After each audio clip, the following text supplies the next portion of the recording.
Excuse me. What you doing? They put my bones back in place. Oh! Fractured something. Mineralized bone chip in there. Wasting my money, I swear. Hello. I figured I would take you along with me today. A day in the life on a day that I don't work. So I actually work at the hospital.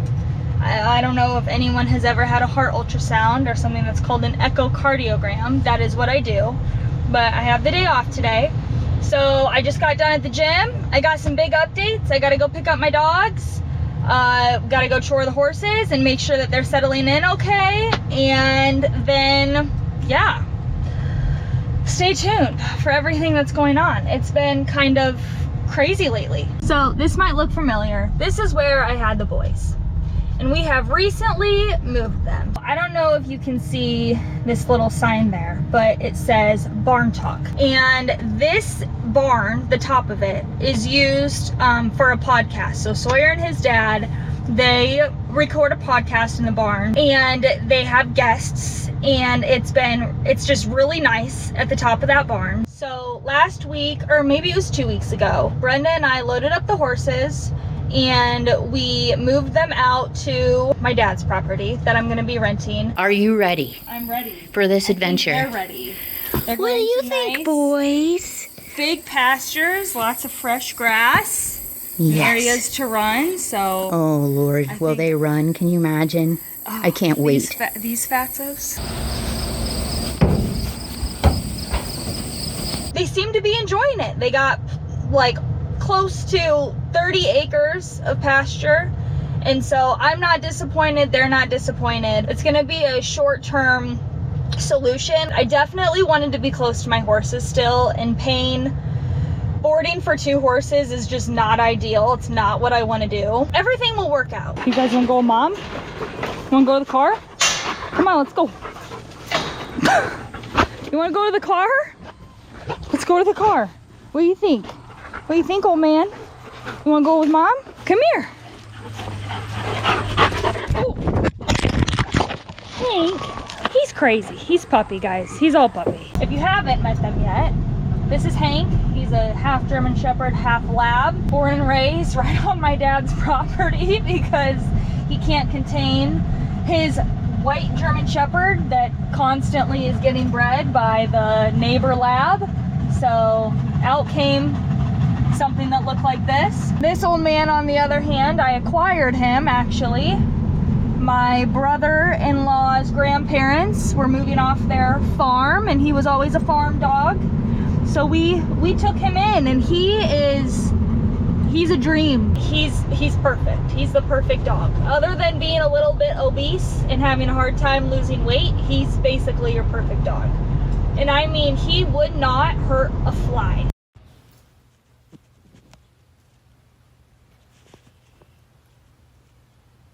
But he's a good boy. That's Duke. Dookie Pookie. All right, we have made it. Hi, girls. So this is where my horses are. They're over there. I don't know if you can see them. Okay, so let's start feed on the horses, and then we can go into detail about Finn and the process of how I got him, the things that I wish I had known, the things that I wish I had done, the things I wish I hadn't done. And I'll just give you a little bit of a background. Hey, quit fighting. Hank, Duke, stop. Since they are on more grass than what they're used to, I have not been giving them as much forage just because. Hey! Stop! Because they have enough. They got tons of grass, and I don't want one of them to come up lame. I am still giving Finn his supplements, his Simply Equine. Actually, these have helped tremendously.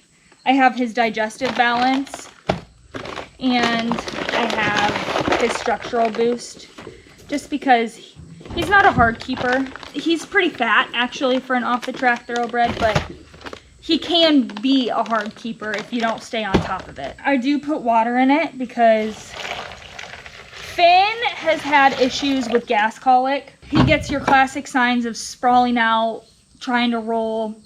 You can tell he's in pain. Sometimes he'll have a lot of drool from his mouth. I've noticed that when you soak his feed for it to be a pretty moist consistency, it actually helps reduce him going into those episodes, which is also why I have the digestive balance from Simply Equine. Since I started on that stuff, he has not had a gas colic episode. All right, let's get him fed. Goodness gracious.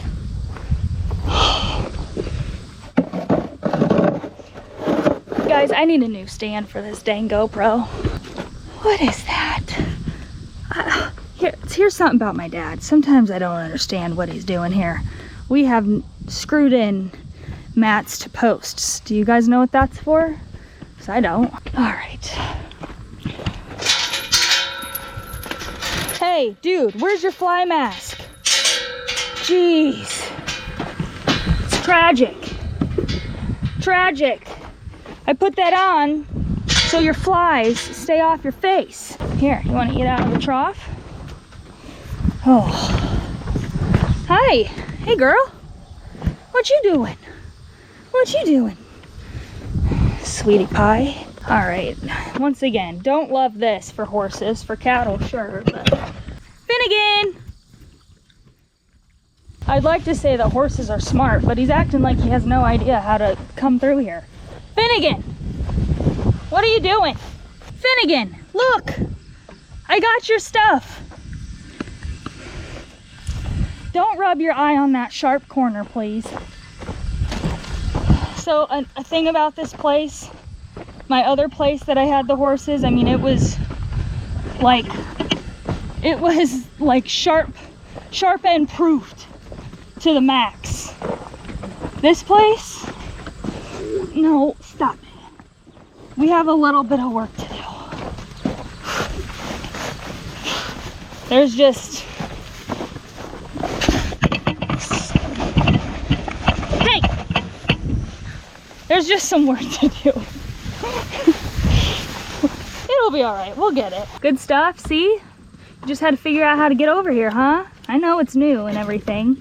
Still trying to figure out how everything weaves around here, which, if I'm being honest, I am too. Dad's setup is it works, but it's kind of hard to figure out if you're new.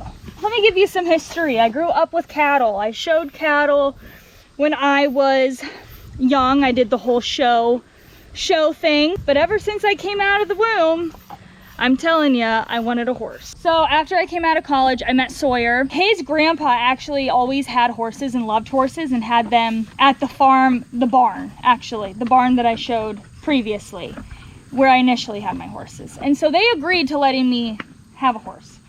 So that's when I was like so excited. I was like, oh my gosh, I'm gonna get my horse that I've wanted my whole life. So I started I joined tons of groups on Facebook. There's a lot of groups that will advertise horses. And Sarah sent me Finn. So I messaged the owner, got more information. Long story short, set up a date to go and ride him. We met at an indoor arena and I rode him. I did not have a good seat, okay? So I rode him, I trotted him, but it was terrible. It was ugly. Embarrassing almost, but he didn't try to buck me off and he didn't spook and he was nice and gentle while I was on his back. So I was like, sure, let's do it. So I bought him. When I was there looking at him, one thing that I noticed was he had a big fetlock here. There it is. So he had a big fetlock. I mean, he was completely sound based on all the videos and based on me looking at him that day. And so I asked about it, but they honestly didn't have much information on it. They didn't get like x-rays apparently, and their vet cleared him to do whatever. So that was interesting, but if I'm being honest, I went there and he could have had a broken leg and I probably would have bought him anyway, because I was just so excited to get a horse, get my first horse. And I didn't care what red flags there were. I was like, yeah, I'm getting a horse. I'm gonna bring him home. It's fine. I had a one-track mind that day, and it was, I am buying my first horse. Mistake. Second thing, I know what all of you are gonna say, and it's, why would you get an off-the-track thoroughbred, a freshly off-the-track thoroughbred, as your first horse as a beginner? I don't know, but I did. And I'm still alive, and he's still alive, and that's all that matters, I guess. Now, with that being said, when I first bought him, he was pretty skinny. He did not have a top line. He was really dull. His coat was dull. I don't know what they were feeding him, but it wasn't enough. He really needed to gain like 100, 150 pounds. So I got him on Buckeye Grow and Win, high in amino acids, which is what my saddle fitter was telling me. And it did make a huge difference, as well as he was getting rode, but not getting rode hard, just light work. When I first got him, my brother rode him, who's never rode a horse. My mom rode him, who, I mean, maybe rode a horse a couple times in her life. And I was riding him. He was so good. Actually, like, lazy. If you have horses, you know that if you put weight on them, they can become spicier, which was the case for him. He became spicier, but it wasn't ever something that was like super dangerous. For an off-the-track thoroughbred, he's pretty dang good. Now, if you were to compare him to Django, who doesn't care about anything, then he's a little bit psycho. But for an off-the-track thoroughbred, he's really pretty good. So when I brought him back, I boarded him for a little bit because I still had to get some fencing done at my house where the white barn was. And I called the vet out to the boarding barn, and that was when we did x-rays, looked at teeth. We just did the whole exam. So what we found on the x-rays was not what I was expecting. I guess I didn't expect it, but I shouldn't have not expected it. But this is what the x-rays were. So he had at some point fractured something in his fetlock, probably on track, and someone spent the time and the money to put him back together, which now, hallelujah, because I have him, and he was my first horse, and I love him, and he's great. On the other hand, he was probably super low weight because when we got his teeth done, they were in terrible condition. Every time he was closing his mouth, he was creating these big sores in his mouth. So I had to get his teeth floated it was 2 times within a month time span, because the first time that we did it, his mouth was bleeding so bad due to how far we had to get back there that we wanted to give him a break. So she came back a month later, finished it up because we didn't want to completely tear his mouth up, and he's fine now. But that was a contributing issue, I'm sure, to his weight loss. There's definitely been some growing pains, and I think I've had to probably learn the hard way at times, but he has improved my horsemanship, my knowledge. I've learned so much from kind of going through those growing pains. I'd say the biggest setback we had was last summer. It was in June, I believe. I decided to ride him in his pasture like I have done however many times. He took me for a ride. He like ran and bucked back towards his barn. And I fell off to the left, on the left side of him, tried to catch myself, and I broke my wrist. Honestly, what I think was that he was just trying to get me to be a twin with him, because now we both have pins in our left wrist. So that day I had to go to the ER and they put my bones back in place, but I did have to get surgery because it couldn't be reset by just pushing on it and wrapping it. And it wasn't gonna heal. If anything, it was gonna heal in a worse way if they didn't do surgery versus if they forced the bones back together with a plate and screw. So Finn and I really are twins in the sense that, hello, we both have messed up front extremities. After that, he did go to a trainer. And not only that, but I didn't want him to sit all summer because it was a long recovery for me, and I actually was not cleared to ride for a while. So I sent him to training for 30 days. And since then, never been bucked off. I have not had issues. We've only grown, both of us have grown and learned together, which when you're not completely experienced or you don't have a finished horse, that is what tends to happen, is you just both kind of figure it out together and you both grow. And I have, like I said, learned so much. That's Finn's story. Now Django's story is a little bit different and a little bit easier. Kind of. I mean, it's not easy, but it's easier. Kelowna Sale Barn. My dad bought me Django. After all the years of not buying me a horse, he bought me Django. I don't get it. We all went there just to go watch, and Dad started bidding. No one brought a trailer. I did not know I was gonna be coming home with another horse that day, but I did. My dad doesn't know anything about horses. All he saw was the guy walking him in there and Django not doing anything and not being scared. So he was like, oh, that looks like a safe horse. He had a big mineralized bone chip in his right hind. I hadn't even looked at horses like prior to them going in the ring. So when he walked in, I didn't even know who he was. I had not seen him before. So I did not get to like get a good look at him before my dad bought him. It's very ugly, but it is what it is. When I did go look at him after Dad bought him, I noticed a big lump here. Once again, got x-rays, and he had a mineralized bone chip in there that looked honkin' huge. I took him to like one of the best equine surgeons in the area, and they said it was like the biggest one that they had seen. It was insane. Got him surgery, got it removed, boarded him so that I could still go to work, but he could still get his 10-minute walks twice a day when he was able to. Brought him back home, and he tweaked it, and that never healed. My horses have messed up legs, but they have always been sound. They have never taken a lame step in their life with their large extremities, I guess you could say. So Django is gonna get back to work at some point. I would like to start ponying him on the trails. He really is a go with the flow horse. Not much bothers him, but I also think he's a lazy and very pushy horse. So I don't want to hop on him and just like, he's very dull. He's dull. He almost does kind of remind me of a horse that may be a little bit shut down in ways.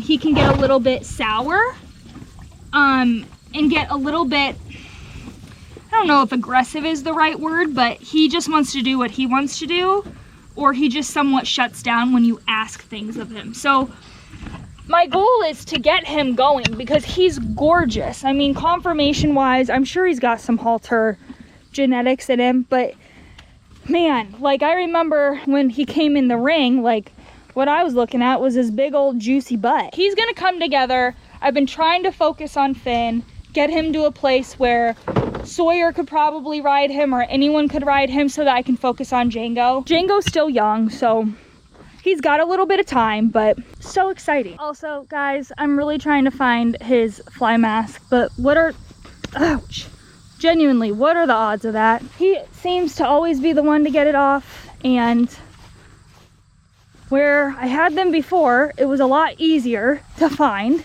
because the grass was down always, and we didn't have, oh, is that it? Hold on, you guys. Is it a log? Or is that his fly mask? Oh, you guys, if this is it, this is not looking like it though. Is that it? Is that it? Is that it? That's it. Oh my God. Okay. Look at that. I don't have to buy one. Oh, wasting my money, I swear.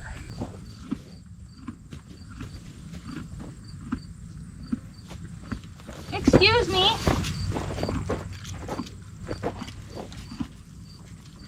So that's a little bit of history on us and my horse journey and how I kind of got into things. Next weekend should be pretty exciting.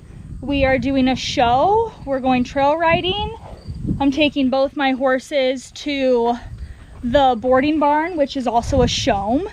And so I think we're all gonna stay there. Side note, eventually, I would like to do some cattle work. Dad's got, oh, she's got a swollen eye.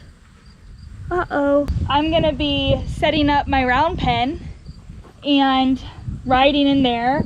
And then also, hopefully, if Dad lets me, using some of his calm cows to practice roping on. Finney used to live with a cow because that was his pasture mate for a little while. And it was one of Dad's cows. So maybe we'll reintroduce him back to fluffy bunny slippers. He did love his fluffy bunny. Well, that's all from us. Finn, can you say like and subscribe? We'll see you in the next video.